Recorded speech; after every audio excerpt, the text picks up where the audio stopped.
বাংলাদেশের সব মানুষের নাম বদলাতে পারে, বইয়ের পাতায় স্বাধীনতা সংগ্রাম বদলাতে পারে, বঙ্গোপসাগরের সব পানি যেতে পারে শুকিয়েও, গোটা রাজধানী গিলে নিতে পারে বুড়ি গঙ্গার ঢেউ, সুন্দরবন কেটে হতে পারে ইটের ভাটার লাকড়ি, শিল্পপতিরা দেউলিয়া হয়ে খুঁজতে পারেন চাকরি, চোর গুন্ডারা পেয়ে যেতে পারে মন্ত্রীর মর্যাদা, আইনের ফাঁকে কালো টাকা সব হয়ে যেতে পারে সাদা।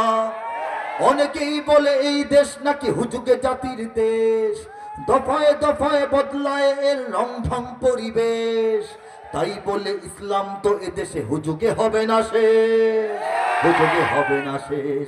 ইসলাম এ মাটির পরতে পরতে জনপদে ঘরে ঘরে, ইসলাম এ জাতির 90% মানুষের অন্তরে, ইসলাম নিয়ে কেউ ছিনিমিনি খেলে এমন শক্তি নেই, আর কিছু থাক না থাক এদেশে ইসলাম থাকবে, সব কিছু বদলে যাক এদেশে ইসলাম থাকবে। 2010-এ 15 বছর আগে লেখা না, ঘটনাগুলি ঘটছে কিনা বলে?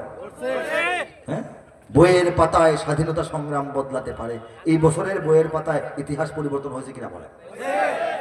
শিল্পপতিরা দেউলিয়া হয়ে খুঁজতে পারেন চাকরি, অনেক শিল্পপতি দেউলিয়া হয়ে অবস্থা খারাপ হয়েছে কিনা বলে?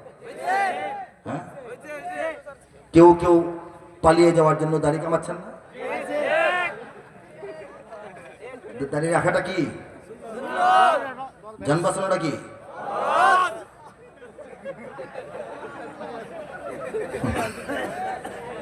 ওলামায়ে কেরামের সঙ্গে চইলা সবাই ফতোয়া দেওয়ার মতো মোটামুটি মাসালা বলার মতো যোগ্যতা হয়ে গেছে, আলহামদুলিল্লাহ।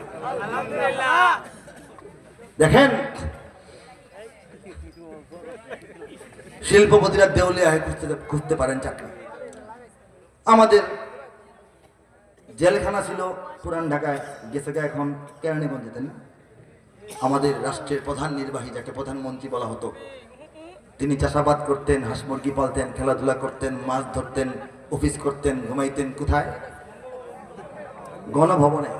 এখন যিনি প্রধান নির্বাহী তাকে বলা হচ্ছে প্রধান উপদেষ্টা, তিনি কি গণভবনে থাকেন? গণভবন বন্ধ, অন্য জায়গায় থাকেন। এগুলি আগে বললে তো মারত মানুষের, কি বলেন ঠিক না? 2010-এ যখন বলছি তখন তো মানে এটা খুব মানে চিন্তার বিষয়, কি বলে, কিন্তু সব কোনটা হয়েছে না বলে? সব হয় না। একটা জিনিস স্থির অবস্থায় প্রতিষ্ঠিত এক জায়গায় থাকবে, এটা হচ্ছে ইসলাম, ঠিক না? কারণ ইসলাম হচ্ছে বাংলাদেশের ভিত্তি। বঙ্গ